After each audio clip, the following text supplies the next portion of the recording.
Hi, Hello. and welcome to the Mom Project's Masterclass, Leveling Up to the C-Suite. My name is Elizabeth Shackelford, Senior Partner of PR and Social, and there's my dog, perfect timing, at the Mom Project. And I'm here with Jacqueline Crittle of the Career Doctor LLC. I'm so sorry about my dog. Perfect timing. Jacqueline is a nationally trusted cultural architect with a profound commitment to diversity, equity, and inclusion advocacy for over 2 decades. To her credit, she has professionally coached one-to-one 650 plus C-suite executives at the nation's top Fortune 500 companies, hundreds of blue chip employer group members, 1,300 plus Gen Z and Millennials, and multiple professional organization members. In today's session, you'll learn best practices, strategies, and techniques to ladder up into management and senior leadership. Before we get started, just a few housekeeping notes. This session is recorded and will be shared afterwards with everyone registered. And we'll have time for audience questions at the end. So be sure to place your questions in the chat box. All right, Jacqueline, take it away.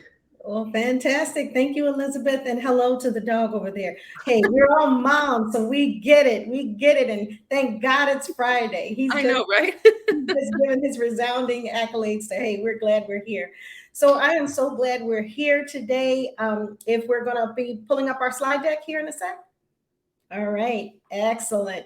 So we can obviously advance past this slide because Elizabeth has so graciously shared my name and content. So here we are. I thought before we get started, you guys would like to know a little bit about the presenter here today. So I figured I'd share this little bit of tidbits about me. So as she mentioned, I've successfully professionally coached over 650 C-suite executives. I do this through the ICF solution-focused coaching model. For the last 28 years or 28 plus, I've been training, coaching, and providing partnership engagement expertise to professional organizations, to corporations around the country. And beginning in September, I will be a two-time published author because I have a new book publishing in September. I have always, and I mean always, been a champion for integrating diversity, equity, and inclusion into my partnership and business practices. So that's real important to me. But by and large, one of the most important things in my work is really my ability to help those young adults. So I am the chairman of the board of directors for the Midwest College Project, where I've successfully sent over 1,300 young women and men off to college. I professionally train and coach in organizations like we're doing here with the Mom Project, Chief, the female-led organization, WICT, NAMIC, Major League Soccer, and the list goes on and on. In 2021, I believe that all of these things that I've done to date have really garnered me the opportunity to be named the Woman of Impact by the Chicago Foundation for Women. And in that same year, I guess 2021 was my year, I was listed as the Outstanding Honoree by the South Suburban Marquee. I am members of the Chicago Foundation for Women, the National Black Journalists Association, the NAAP Speakers Bureau, and in my professional workspace, I serve on the member of a Women in Logistics and the Sales Advisory Board, along with being the co-chair of my illustrious sorority, Delta Sigma Theta. And believe it or not, we as women can wear more than one hat. I have a full-time career as the Director of Organizational Development. So that's a little bit about me. Next slide. So as I mentioned to you earlier, all those things were happening on my career back then, right? So back then, when I first started my career journey, I started out like many of you that are maybe on this call as an award-winning sales professional. I started my career based upon my love and passion for the sciences as a biotech pharma representative, along with being a trainer. I didn't know back then that what I know now is that love of training and coaching would ultimately blossom and foster into what we see here today. I proudly serve as an executive coach, leading the charge to support female leaders just like each and every one of you that is on this call, elevating and helping you shatter glass ceilings every single day. I think that one of the best support systems that we can have as we make these climb towards the C-suite is having a coach. So I thought I'd let you hear from one of my executive clients in her perspective on coaching. No sound, no sound. There's no sound in the video that's playing.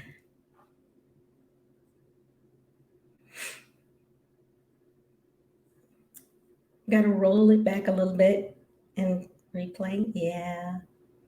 Technology. There's still no sound. You need to unmute. For whatever reason, it's not giving us any sound to hear the video.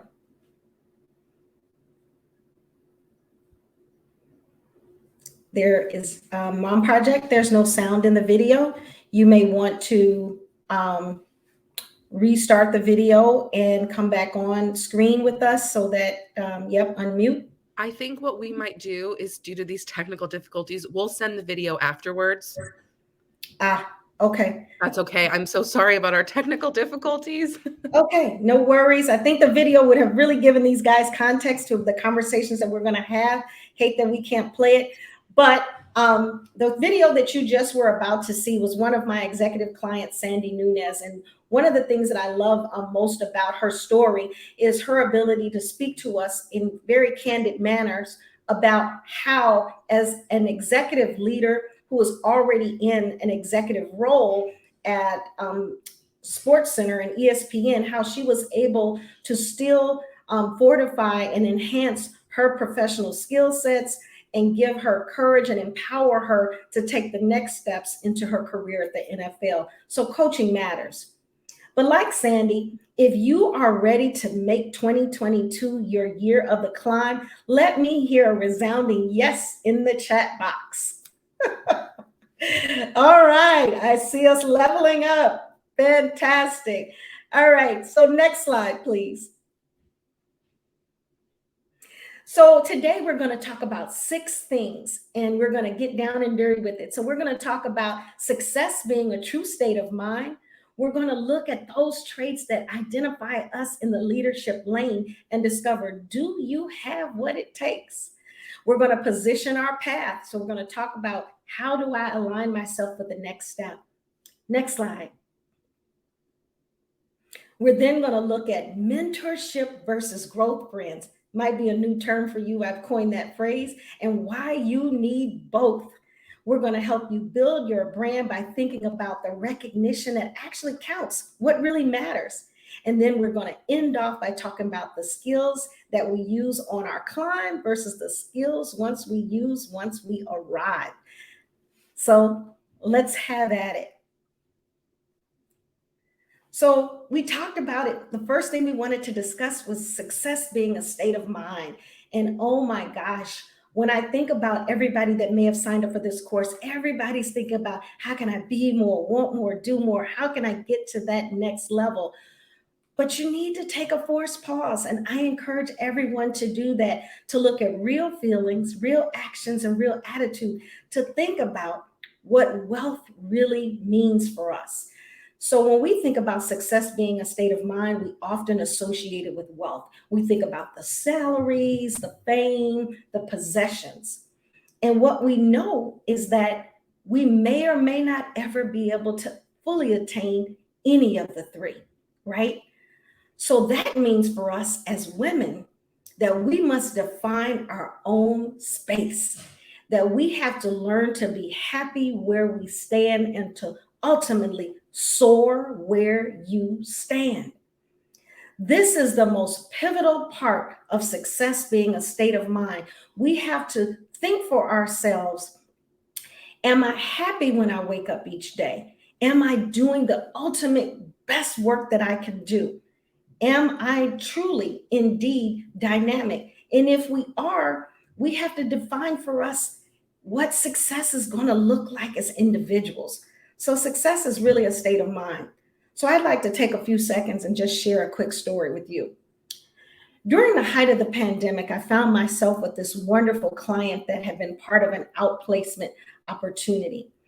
And we would meet regularly each week to talk about all of the things that she wanted for herself, what her future would look like, what it could look like, and what she always hoped of doing with her career. We would have these sessions and she would define for herself a series of things and actionable items that she would seek to attain over time. And each week, as we would come back and revisit those things, we weren't moving the needle. Every week when we would come back, I didn't see much movement. And I cautioned her, like any good coach would do, hey, look at the economy. Think about where we are. Think about what's happening. You need to get moving. And then one day, to my surprise, she came to me and she said, can I be transparent? Can I be honest? I said, of course, I'm your coach. And when we had this conversation, she went on to talk to me about sharing where she had been in her life, how she had grown up, and how this chance encounter that she had had with her own mentor, with her own sponsor, had led her down a pathway of having a passion for investing in the stock market. And that unbeknownst to me or any of the companies she'd ever worked for, that she'd become a multimillionaire. And that through her own knowledge, expertise, and honing in on this craft where she'd gotten national attention, she really was in a space where she didn't need or have to work. She had been comfortable where she stood. She was making the choice to be in corporate America, to hone her craft, to do a passion project and do the things that made her happy, to soar where she stood. And so very often she would laugh and chuckle at these different leaders and these executives that she would work alongside saying, hey, I likely make 3 times what you do, and they would talk down to her and give her what we women have come to experience as a norm, sadly, right? And so what she wound up doing within 2 weeks of me having this discovery, she wound up actually getting a job in the tech space at one of the top Fortune 500 companies in America. She was so excited, but not to the level as what I would have expected her to be. And when I asked her, hey, what's happening here? She said, hey, success is a state of mind. I was already successful where I stood. This is bonus. This is bonus. And so the moral to this story for all of us is that we define what success looks like for us, and whatever we get on the climb is bonus, right? It's bonus. So that's the first tip that I want to leave you guys with today. Success is just simply a state of mind. Next slide. So when you're thinking about success being a state of mind, we're thinking about the pinnacle, being at the pinnacle of our career. We're thinking about, hey, I'm at this amazing company. It's an industry leader, and I'm just waking up happy. So we're thinking about those things, right? True story. Next slide.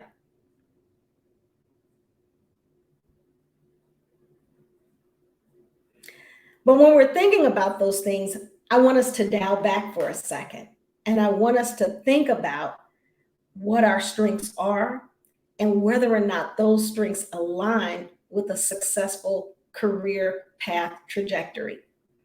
We want to talk about those strengths that allow those visions that we have for climbing the C-suite to become a reality.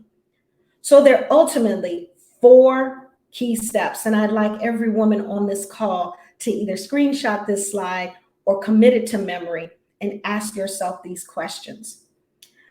So any leader that you're going to talk to, especially those that have risen to the top and the pinnacle of their careers, they have 4 distinctive traits.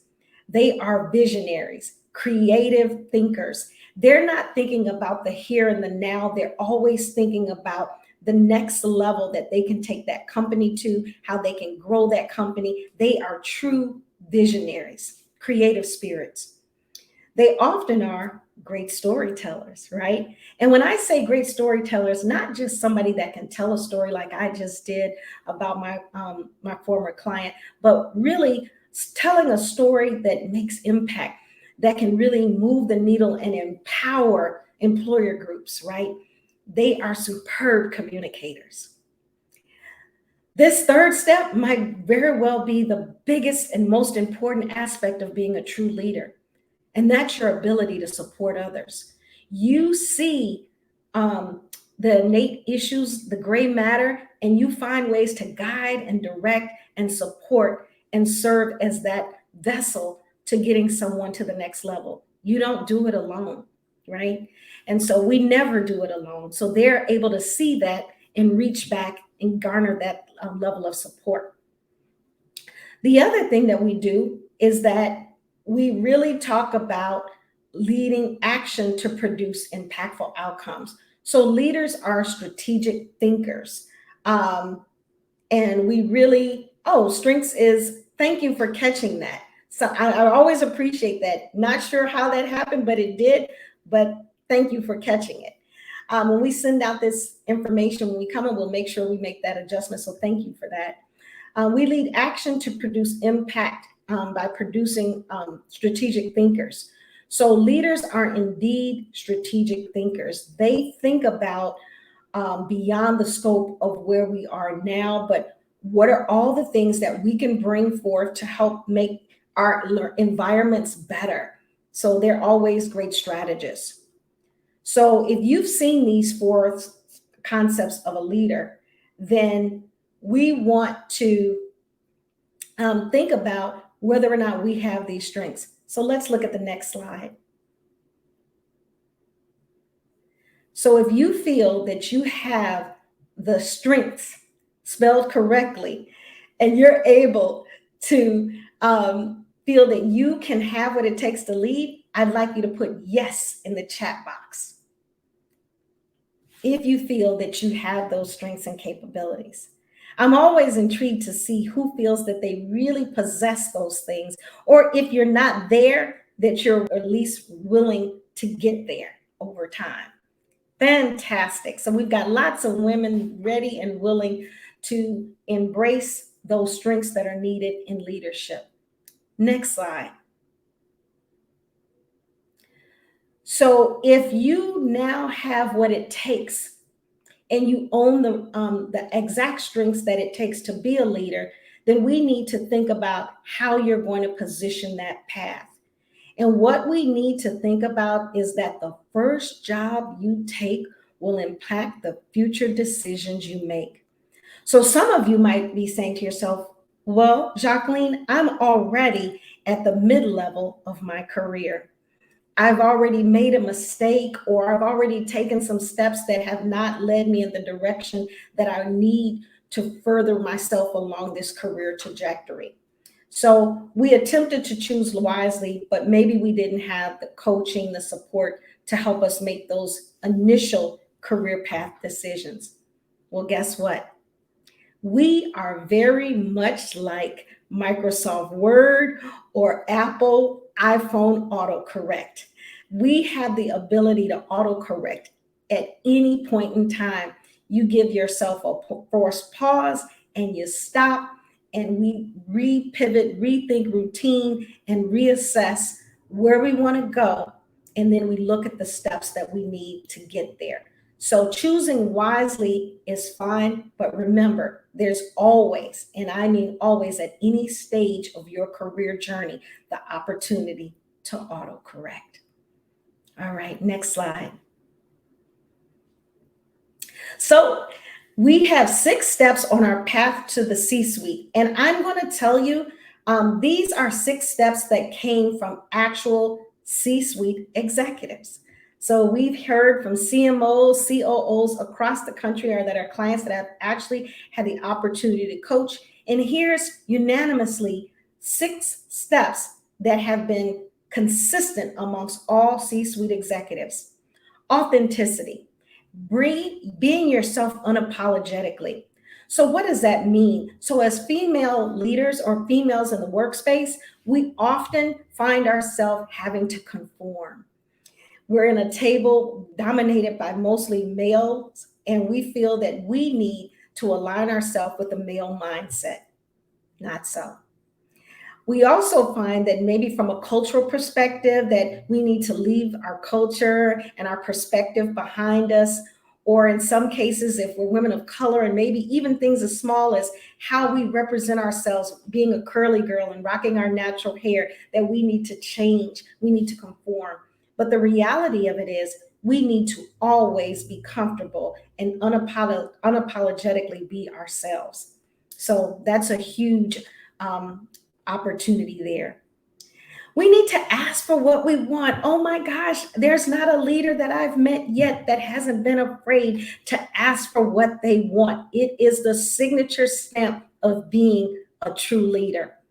So sometimes you find yourself in these year-ending review sessions, or you've had the opportunity to have a seat at the table and talk with leadership, and we walk out of those meetings never asking the question. We walk away never telling them, what in the heck is it that I want?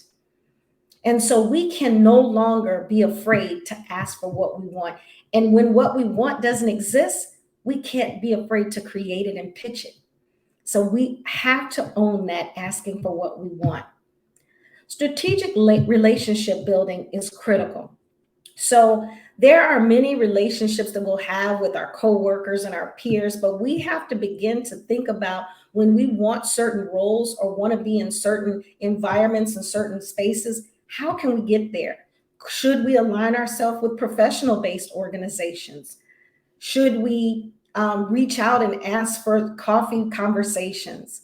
Should we seek mentorship that can strategically help us map out those career pathway relationships and help us build? Can we ask for informal introductions? We need to be very strategic, map it out. If it's not in print, it doesn't exist. Think through what goals you want to align for yourself, develop a strategy. Conversations. So thinking about conversations as a networking tool aligns itself very much with strategic relationship building. But here's the piece to the puzzle that we want to focus on. Think about the work that we do. So the work that you do matters just as much as the conversation that you seek to have. So you've got to soar where you stand. We can no longer be average or bring to the table that content that says, I want this space. Do you deserve this space? So look at your work before you have the conversation to build that network around you. And here's what you all need to know. And it's simply put, we shouldn't be afraid. Remember that if you're seeking to climb that boss, that C-suite executive, they're struggling and thriving to maintain the status quo just like you. They're climbing just like you. Maybe for them, it's trying to get a paid board position or whatever it may be. We're all striving towards the same common goal to be better, right? So if you're afraid, they likely are too. So what do we do with that? We just don't take it too seriously. We own where we stand. We know that success is a state of mind, and we simply just don't take it seriously. We just execute that strategy around these 6 steps. Next slide. So I thought I might just share this with you guys because everybody's always asking me this question. How long should it take? What should I anticipate? What will it look like? How long will it take me to get to where I want to be? Well, that's up to you.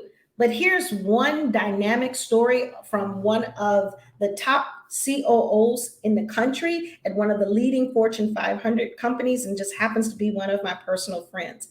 And very common to her, like very common to many C-suite executives, is that she wasn't afraid to ask for what she wanted. So at the very foundational elements of her early career, starting off as a marketing lead, moving up to a marketing director, to the GM of North America, to the VP of North America, to senior VP, EVP, and COO, every step of the way, she's asking, I want more, I want to be more, I want to do more. So I'm going to ask for the opportunity to climb. And so what this slide really represents, or should represent for all of the women on this call, is a clear-cut opportunity to visualize the opportunity to trust your journey. It's not going to happen overnight, nor should it, because when we get to the level of being a C-suite executive, we want to be well-informed, well-educated, and knowledgeable about the breadth of our industries and our opportunities to be able to mentor and guide others. That doesn't come overnight. So trust your journey. Next slide.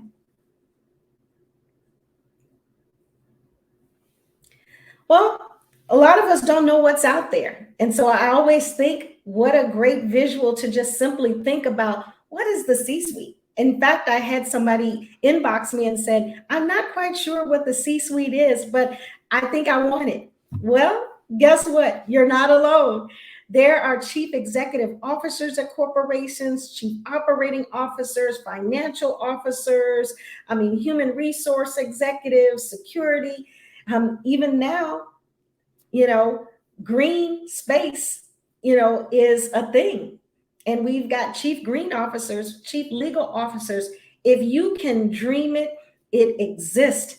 And we have an opportunity to be leaders at the pinnacle of our careers in this space. Next slide. So I'm just going to give you the facts. There are two things that we need to have, and they are an absolute must. So there's mentorship, i.e. sponsorship, and then there's what I mentioned earlier is growth friends. So let's take a look at why you need both. So when we think about a mentor, we're thinking about somebody or a sponsor that's really out here providing advice and insight and wisdom, good career mentors. The optimal word here that's why I have it out in bold is they do it voluntarily. They're not voluntold, they're voluntarily there providing career advice and assistance. They really just ultimately want to introduce you to their colleagues and the clients that they work with. They want to be that advocate that helps you climb the career ladder in your career. So that's a mentor, i.e. a sponsor. But conversely, on the flip side of this are growth friends. And I love that term. Isn't it just a cool term? So I've got two amazing women there. These are actually real people.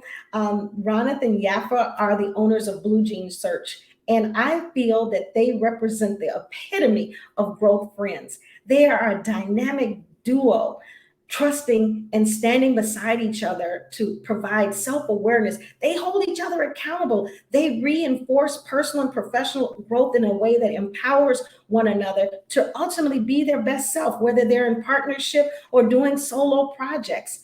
The ultimate thing here is that the conversations that they have, they matter. They're not the warm and fuzzy girlfriend talks. They're the conversations that help empower them to be more. Everyone on this call needs both a growth friend and a mentor or sponsor.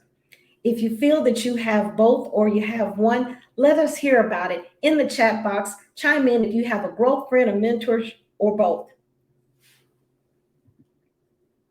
Yeah, growth friends are real friends. And guess what? A growth friend, atypically, surprising enough, is likely not a family member. It's not like your bestie. It could be somebody that is just eagerly excited to help you see you shine. So that's a growth friend. I need both. Okay. When we get to the question and answer segment, we'll talk about how you can achieve these individuals if you don't have either one or both. Next slide. So once you've got your growth friends, you've got your sponsor, you've got your courage, you're owning where you stand, and you've got all this, you need a brand. Because let's face it, you are your brand. So how do we do that? There's 4 distinctive things that we all must do. It begins with number 1. We need to exploit our niche. We have God-given talents, passions, and purposes that we're so dynamic at. And no matter what anyone says, you could never take it away from us. That niche, that is something that you need to exploit. You need to spread the good news, right? We do that by having these impactful conversations. You're getting yourself in the right space, the right opportunity to share what it is that you do that is so darn dynamic. And you've built a meaningful reputation, so you don't have to do it alone. People will know about it. So then you share your core values. This is what I believe and why, and this is why I want that position or this opportunity, why I seek to even do more, or why I'm comfortable just where I stand. And once you've gathered it all and you've got that niche and you know what it is and you're able to communicate it, the best place to exploit it is on social media. We do need a presence.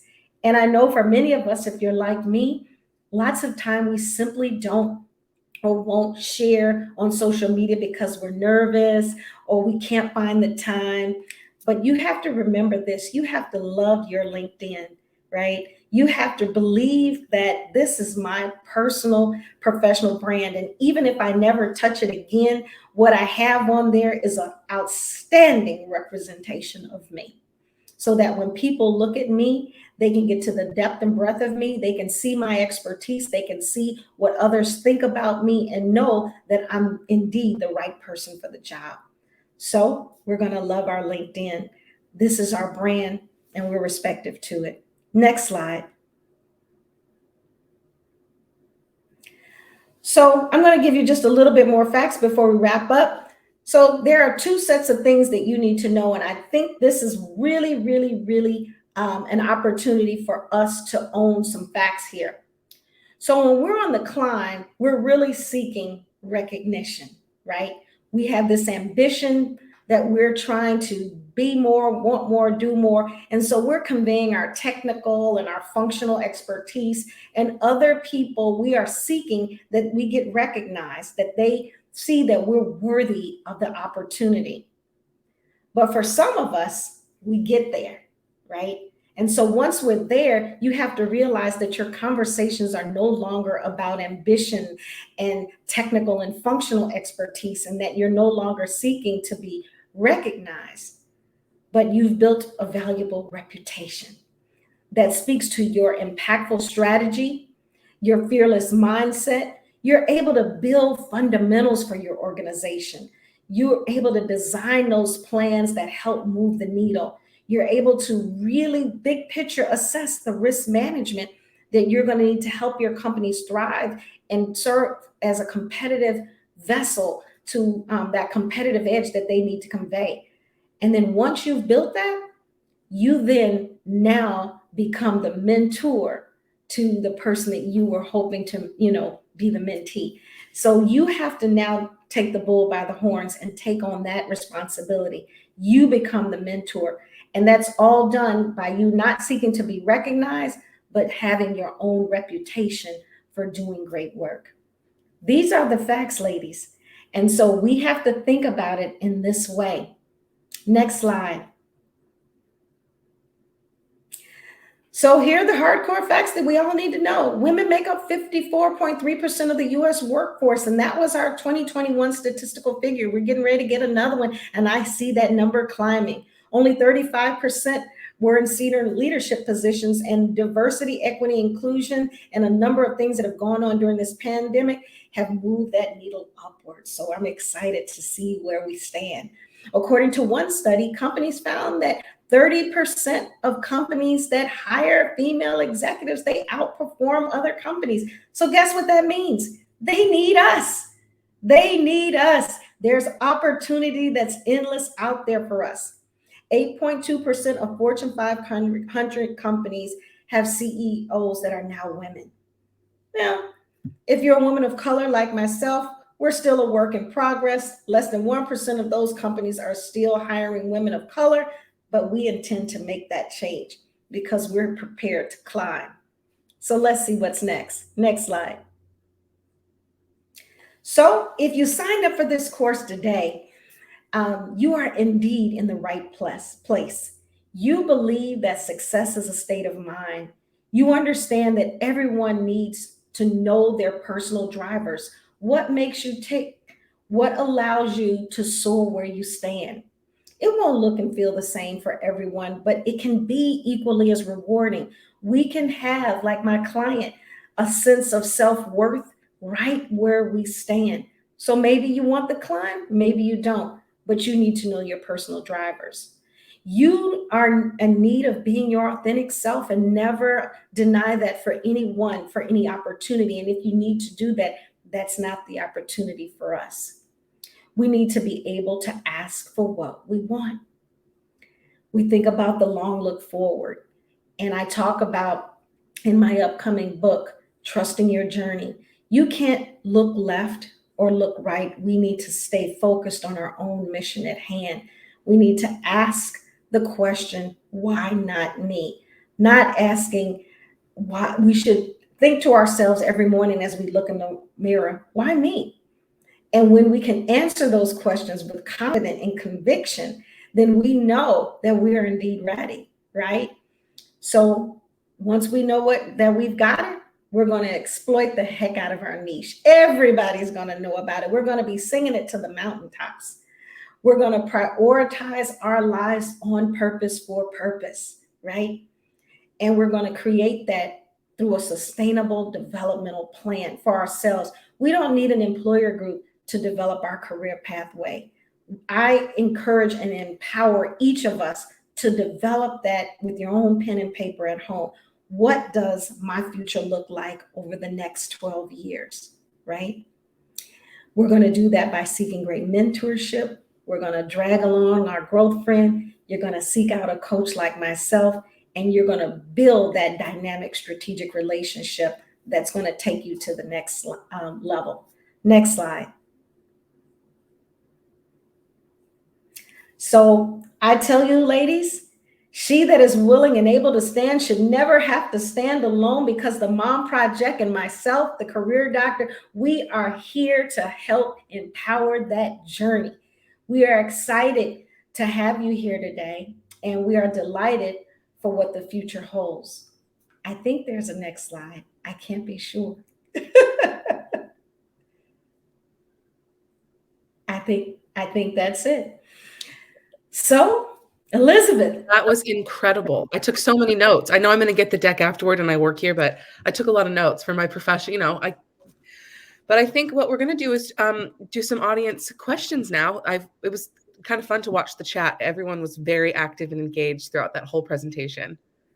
Yeah. I love it. I love it. So what questions do we have, ladies? Okay. Christine asks, can you talk about the differences between technical versus functional expertise? Yeah. So Christine, I love that question. So when we think about our technical skill sets, we're thinking about, I always hear clients saying, hey, I use this platform, I use this software, I use this, and I know how to, create these dynamic campaigns in design or, Canva, whatever it may be. Those are kind of like functional technical skills. But the functional aspects are, hey, how I go about my work, being able to tell people, I design marketing campaigns, I develop digital media strategy, but the leader in us is saying, back then I designed and developed those campaigns. Now I'm able to take that campaign and really take this company next level. Here's what I can do for you. They're going to talk about the return, your ROI, your return on the investment. So they're not talking, hey, here's my skill sets, here's what I functionally do. They're talking about, here is how I can invoke change. Here is how I can help this company make money. I hope that answers your question, Christine. That was great. What if I am nearing the end of my career life? Yeah, so our career journey really never ends. Even in retirement, our professional brand, we want to walk away just as dynamic as we were while we were there. So I always tell people, keep your LinkedIn brand. You are that brand, so it should always be synonymous. At the end of your career, many of my clients still love to consult. They like to keep themselves busy. They like to join paid board positions. They like to mentor our millennials, our Gen Zs, our corporate professionals, our mid-levels. So there's always opportunity for you to keep your mind sharp and your emotions, at an all-time high, and to remain excited about where you've been and where you stand. So always opportunity. End of life, end of career, not so much.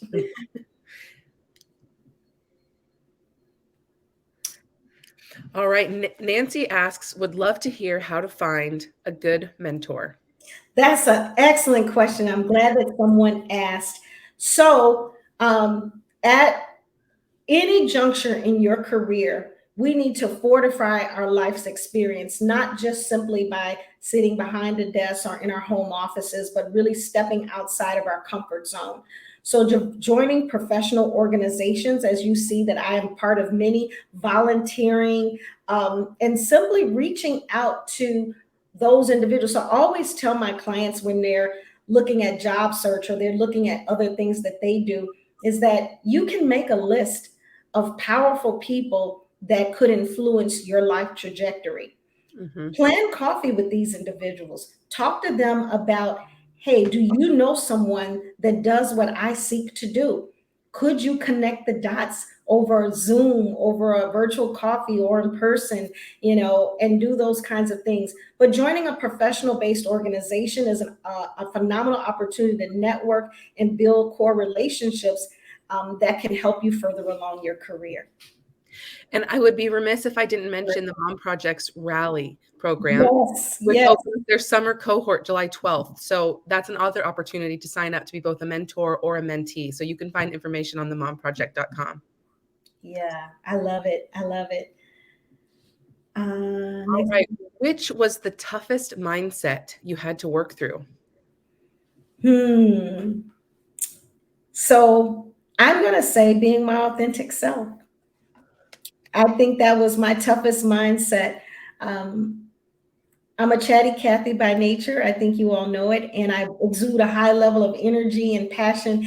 And when I get into the space where I'm dealing with male corporate executives, they like me to channel that down. We're not as excitable, because that's not innately a normal characteristic of the male leader, right? So I challenge them. Why not allow me to ramp you up?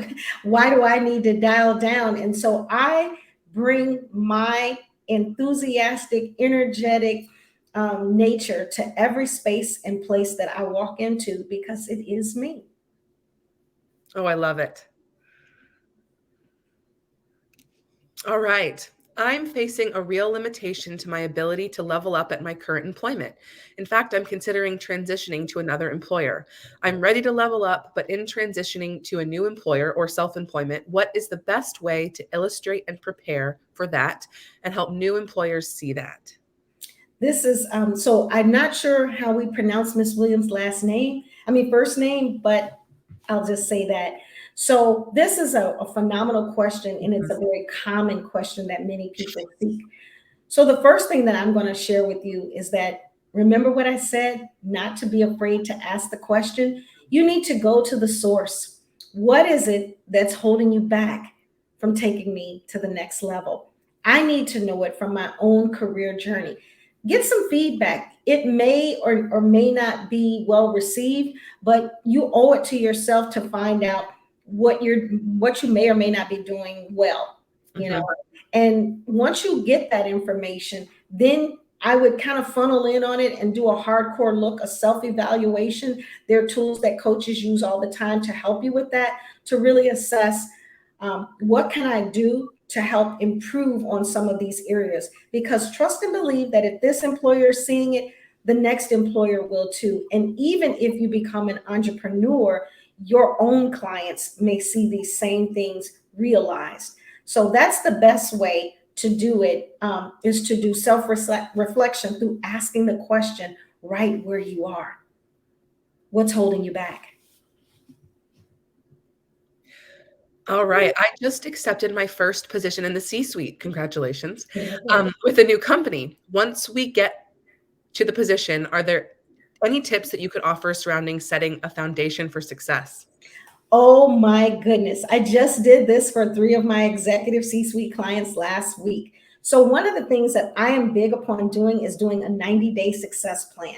So you should stop the presses and sit down and think about what this company's needs are and how you can fill those voids, and think about what can I do as an individual contributor to the success of this plan. So you're going to create a 90-day success plan. Once you've got your 90-day success plan, you really want to get those leaders to look all eyes on you. Get it together in a formatting that you sit down with your leadership and say, hey, here's how I plan to be successful in this role. Share it. Don't keep it as a well-kept secret inside. Give them the mindset that you are forward thinking. Because remember, as a leader, you're a visionary. You're not thinking about the here and now. You're thinking long-term strategy. So a 90-day success plan would be my ultimate advice, a 90-day blueprint, as I like to call it. How do you pivot from a contributor to a more leadership and strategic mindset? I like that. Mhm. So it's okay to be an individual contributor because an individual contributor can do great things. So if you are just a contributor, you need to really determine how great you are just as being a contributor. How many contributions have you made that have made impact? How many opportunities have you brought forth that have really made a difference? How have you helped that company or that environment move the needle? And then you sit down and have the conversation with Mhm. your leadership. Here's an onslaught of things that I've done, dynamic, and through my own reputation, I think I'm ready. What are your thoughts? And so that's one way in which you move that needle and pivot. The other is simply to take those accolades, get yourself a coach, and let's get after it for the next job opportunity. I love it. What is the best way to find a mentor or sponsor when you have been out of the workforce for many years? Great. So this is the Mom Project. So this is one space and place working with organizations like this when they have networking events and things like that, that we can network and meet other individuals. The other way in which we can do that is that I mentioned earlier, joining professional-based organizations. Professional-based organizations require oftentimes that you simply pay a membership based upon your career status. So if you're mid-level, executive, or C-suite, they have membership fees associated with where you are in your career journey. Sign up for one, start where you are and progress. Sometimes they have events where they invite everybody and it's just not relegated to a particular career level. That's a great space and opportunity for you to network and develop relationships that can then lead to mentorship. The other and the last one is what I mentioned earlier. Right now, even though you've been at home, you've got friends, you've got family members that are doing great work in the corporate space. Put their names down, make yourself a running list, and then go back to that list and set up virtual coffees, luncheons, meetings, and address them with, hey, I just want to pick your brain. Talk about, here's some things that I want to do. I'm seeking a great sponsor, a mentorship to help me along the way. You might be surprised who might take you up on your offer. Yeah, I love that idea of using your network to really then find that, using the network you have now Mhm. to find that mentor. Absolutely. How do you market or brand yourself in a tangible way? Is it smart to create a separate blog and speak on things you have experience in? Mhm. So I like to I'll use LinkedIn as an example. I like to have my professional brand. So if anyone looks at my LinkedIn page at Jacqueleen Clark Crittle, you'll notice that I speak to every hat that I wear. I am my brand. Coaching is my love language, of course, but then you will see that I'm also a dynamic trainer. I am involved in project development, organizational development. I sit on boards. I'm engaged in all kinds of cool stuff. We can be more than one thing. So if it's a unique product or service that you're selling, it needs to have its own space. So the Career Doctor Consulting LLC has its own space. If it's just you and it's your personal brand that you're trying to broaden awareness around, it's fully and totally applicable using the featured section and things on LinkedIn to boast and share the good news around everything that you do that is dynamic. I hope that helps. Can you restate the name of your book? Oh, so the name of my new book, and I believe, Elizabeth, when this session is over, those of you that registered, you're going to get an email. It's going to have a link to pre-order the book and some information about my coaching services. But it's Get What You Want the First Try, Trust Your Journey is the name of the book. Get What You Want the First Try, Trust Your Journey. It publishes September 17th, my birthday. We can't wait to read it. Me either. And aside from your own book, what other book, or yours, what books or would you recommend or classes to take?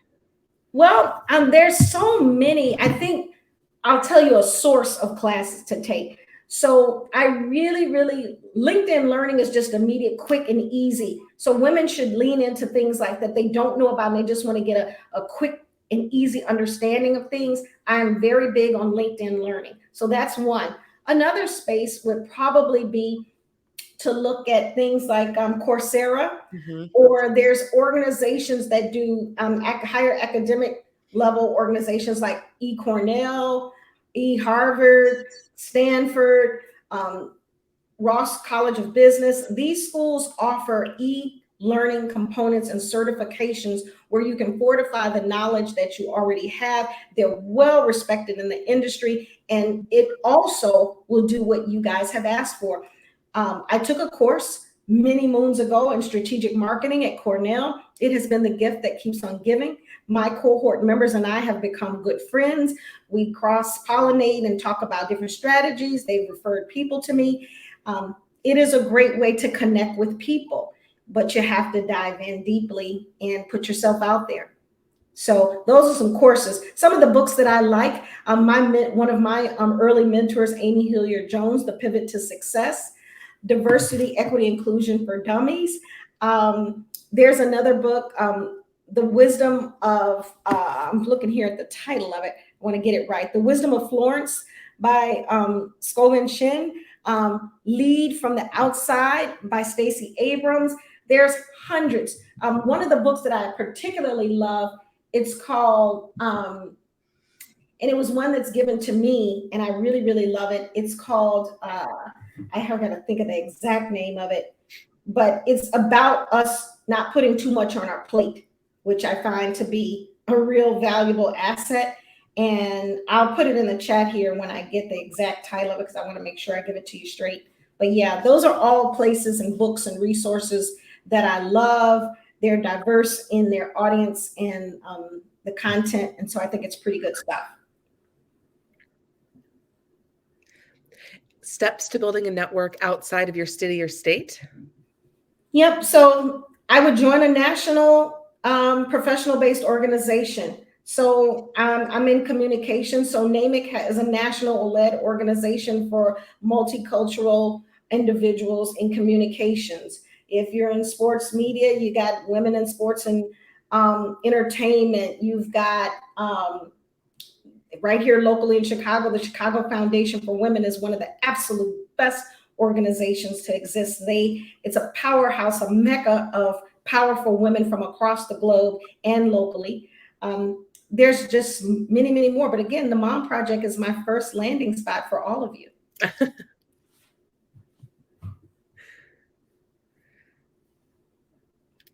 Where are places you can explore what types of industries, jobs, and skill sets are out there to figure out what you want, if you want? Also, how much weight does a graduate degree actually hold in moving up to the C-suite? That's a good question. I have that one too. Okay, so let's start with the degree first and work our way backwards. So first and foremost, in this economic climate, it's very competitive. We're at a competitive arena. I have C-suite executives, at least one that doesn't have a degree at all, believe it or not. Yeah, because it depends upon their journey, how long they've been where they are, where we were when we had this mindset, where the company that they filtered into. I think a degree is always going to matter because it gives you an edge over not having one. It also brings forth a level of knowledge, capability, and understanding that we couldn't attain likely on our own. But professional workplace experience right now in the landscape that we're in, and professional certifications that allow us to specialize, are starting to build momentum and garner a lot of attention. At the end of the day, if you want to be a C-suite executive, I say go the extra mile. Fortify your life's experience, your knowledge, and your capabilities through additional certifications and higher academic education. You know, push the needle, get somewhere that will do tuition reimbursement and that kind of thing, and push yourself to the outer limits. Anything we need to know is in a book. We should challenge ourselves to want and be more.